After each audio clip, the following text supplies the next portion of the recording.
Good evening, Dr. Phil here. Today we'll be discussing on the femoral nerve.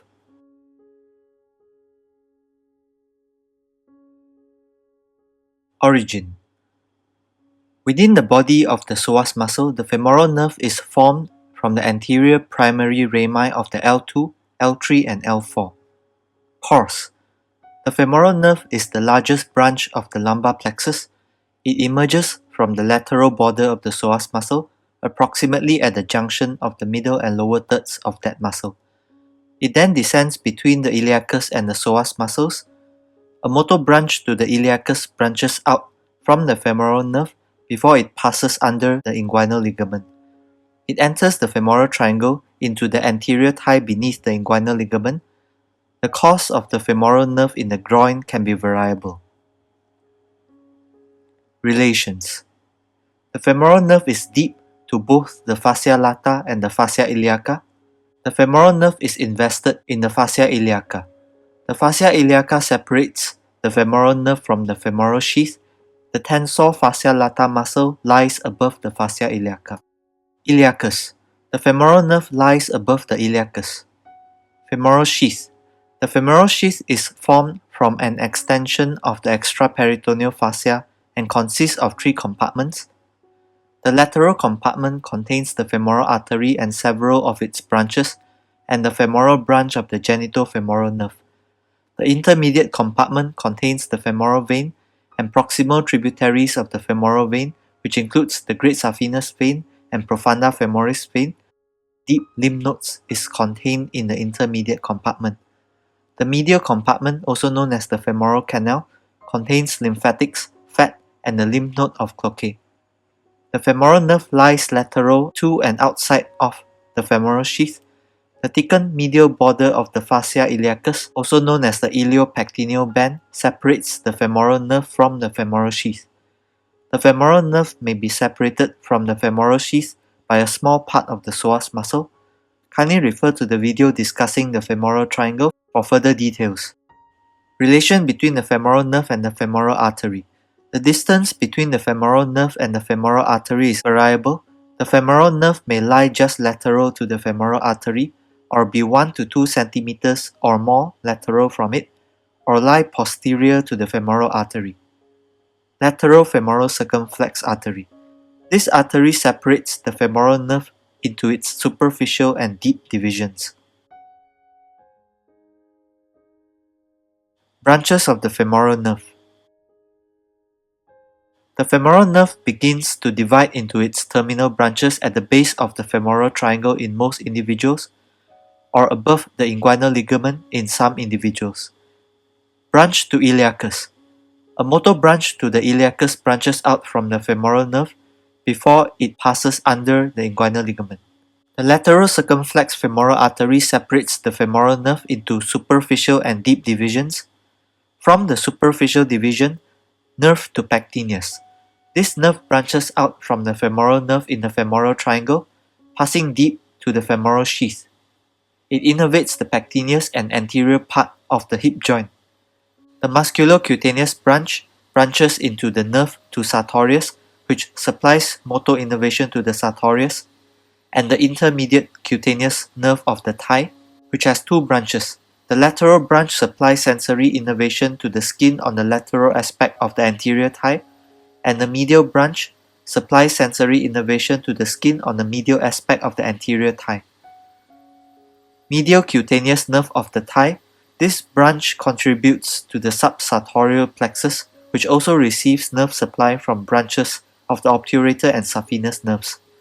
Sympathetic vasomotor supply to blood vessels also originates from the superficial division. Branches of the deep division includes nerve to rectus femoris, which also receives articular sensory supply from the hip, nerve to vastus lateralis, which also receives articular supply from the knee, nerve to vastus intermedius and articularis genu, and nerve to vastus medialis, which crosses with the common femoral artery into the adductor canal. This nerve also receives articular supply from the knee. The saphenous nerve arises from the terminal branch of the deep division at the apex of the femoral triangle. course of the saphenous nerve. It passes behind the sartorius and courses within the subsartorial or adductor canal. The adductor canal is an intermuscular passageway about 15 cm long in adults, deep to the sartorius where the major neurovascular bundle of the thigh courses through the middle third of the thigh. Boundaries of the adductor canal. Superior boundary is formed by the apex of the femoral triangle. Inferior boundary, the adductor hiatus in the tendon of the adductor magnus. Anterior boundary, vastus medialis. Lateral boundary, vastus medialis. Posterior boundary, adductor longus and adductor magnus. Medial boundary, sartorius. Contents of the adductor canal includes the saphenous nerve, femoral artery, femoral vein, and nerve to vastus medialis. Within the adductor canal, the saphenous nerve accompanies the femoral artery and vein and becomes superficial by passing between the sartorius and the gracilis when the femoral vessels traverse the adductor hiatus at the distal portion of the adductor canal. The saphenous nerve contributes to the subsartorial nerve plexus via an infrapatellar branch and appear posterior to the medial knee after curving behind the sartorius. The saphenous nerve descends along the posterior border of the tibia with the great saphenous vein. It passes over the lower aspect of the tibia and emerges anterior to the medial malleolus. It runs along the dorsum of the foot. Sensory supply of the saphenous nerve includes the medial knee, medial leg, medial aspect of the ankle and foot as far as the first MTP joint, and the infrapatellar branch supplies the skin in front of the patella. Motor and sensory supply of the femoral nerve. Motor supply. Muscles of the anterior compartment of the thigh, which includes the pectineus, of which main action is to adduct and flex the thigh and assist with medial rotation of the thigh. Iliacus, which is part of the iliopsoas. The function of iliacus is to flex the hip and stabilize the hip joint. The psoas major and psoas minor are innervated by anterior rami of lumbar nerves L1, L2, L3 for the psoas major, L1, L2 for the psoas minor. Their functions are to flex the hip and stabilize the hip joint. The sartorius is innervated by the femoral nerve.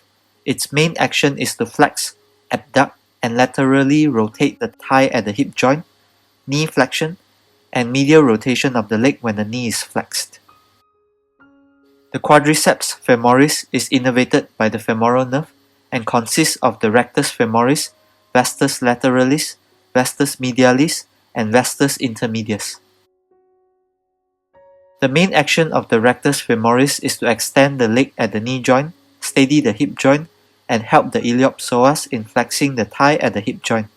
The main action of vastus lateralis, medialis, and intermedius is to extend the leg at the knee joint.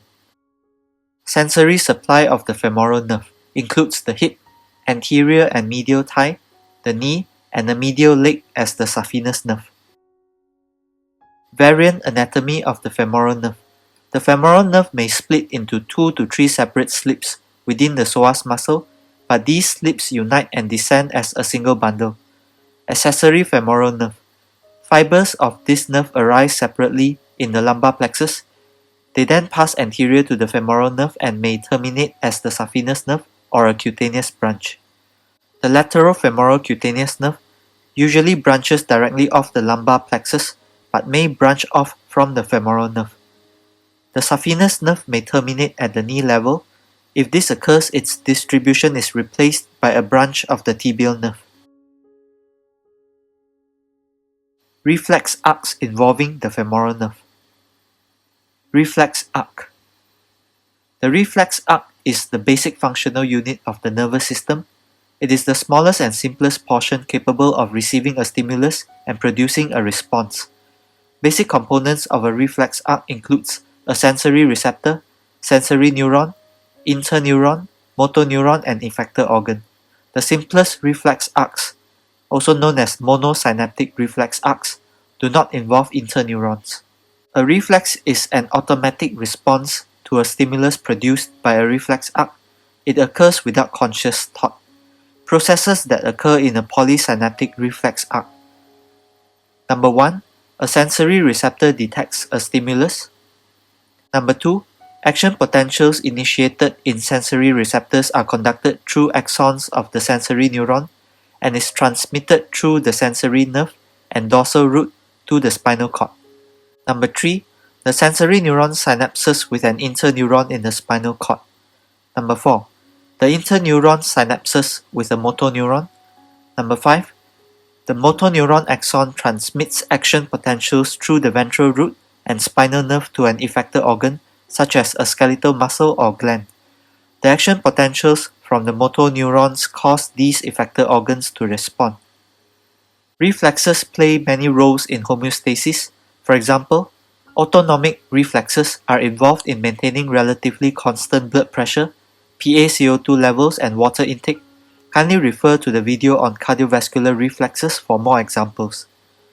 Somatic reflexes maneuvers the body away from painful stimuli that would cause tissue damage, for example, the withdrawal reflex. Somatic reflexes also keeps the body from suddenly falling or moving because of external forces. Examples include the stretch reflex, Golgi tendon reflex, and cross-extensor reflex. Reflexes vary in their complexity. Monosynaptic reflexes consist of simple neuronal pathways in which sensory neurons synapse directly with motor neurons. Polysynaptic reflexes are more complicated and involve complex pathways involving multiple synapses with interneurons between the sensory and motor neurons. The site of integration of reflexes may be in the spinal cord or the brain. Reflexes may involve excitatory neurons, such as in withdrawal reflex pathways, and inhibitory neurons, such as in Golgi tendon reflex. In the Golgi tendon reflex, tension applied to a tendon from muscle contraction is detected by the Golgi tendon organ. Sensory neurons conduct action potentials to the spinal cord. Sensory neurons synapse with inhibitory interneurons that synapse with alpha motor neurons. Inhibition of alpha motor neurons causes muscle relaxation, and the tension applied to the tendon is relieved. Higher brain centers can influence reflexes by suppressing them or exaggerating them.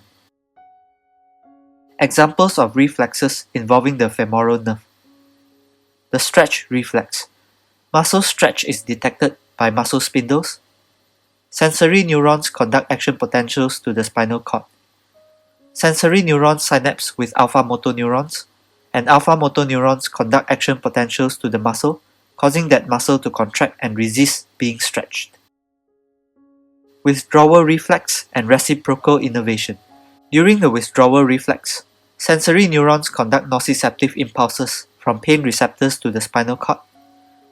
Sensory neurons synapse with excitatory interneurons, which are part of the withdrawal reflex. Excitation of alpha motor neurons causes contraction of flexor muscles and withdrawal of the limb from the painful stimulus. Contralateral branches of sensory neurons also synapse with inhibitory interneurons, which are part of reciprocal innervation. The inhibitory interneurons synapse with alpha motor neurons supplying the extensor muscles. The reduced stimulation causes the extensors to relax and not oppose the contracting flexor muscles due to the withdrawal reflex. Cross-extensor reflex. During the withdrawal reflex, sensory neurons conduct nociceptive impulses from pain receptors to the spinal cord. Sensory neurons synapse with excitatory interneurons, which are part of the withdrawal reflex. Excitation of alpha motor neurons causes contraction of the flexor muscles and withdrawal of the limb from the painful stimulus. Contralateral branches of sensory neurons also synapse with excitatory interneurons that cross to the contralateral side of the spinal cord, which is part of the cross-extensor reflex. Contralateral alpha motor neuron stimulation causes contralateral extensors to contract and support the body weight during the withdrawal reflex. Femoral nerve neuropathy. The femoral nerve can be damaged by compression, direct trauma, stretch injury, ischemia, and inflammatory vasculitis. The femoral nerve is particularly susceptible to compression within the body of the psoas muscle, at the iliopsoas groove, and at the inguinal ligament. Etiology of femoral nerve neuropathy. includes iatrogenic causes and non-iatrogenic causes. Iatrogenic causes includes pelvic surgery, hip surgery, spine surgery, the lithotomy position. Injury to the femoral nerve can occur via compression beneath the inguinal ligament with extreme thigh abduction and external rotation of the hip. Compression of the lateral femoral cutaneous nerve may lead to lateral thigh pain or meralgia paresthetica. Vascular procedures can also damage the femoral nerve, such as central line placement, femoral artery catheterization, arterial bypass, etc. Femoral nerve block can damage the femoral nerve. Non-iatrogenic causes of femoral nerve neuropathy includes retroperitoneal hematoma, for example due to coagulopathy or trauma, pelvic mass, for example due to tumors or aortic or iliac aneurysms, trauma, infection, diabetes mellitus, alcoholic neuropathy, radiation injury, etc. Differential diagnosis of femoral nerve neuropathy includes vasculitic neuropathy, lumbar plexopathies, and lumbosacral disc syndromes. Consequences of femoral nerve neuropathy includes loss of motor function and loss of sensation in the distribution of the femoral nerve. Kindly refer to the previous section for further details. Pain in the groin, thigh, and lower abdomen can occur. Hip extension may cause pain if a retroperitoneal hematoma is present. Investigations for femoral nerve neuropathy includes nerve conduction studies. These should include sensory studies of the saphenous nerve and motor studies of the femoral nerve. Compare both right and left femoral nerves. Needle electromyography. The quadriceps is expected to show neuropathic changes. CT and MRI pelvis. Management. General management includes physical therapy, avoidance of excessive hip abduction and external rotation, knee bracing to prevent buckling of the knee, and neuropathic pain medications such as pregabalin, gabapentin, tricyclic antidepressants, and duloxetine. Specific management depends on the etiology of the lesion.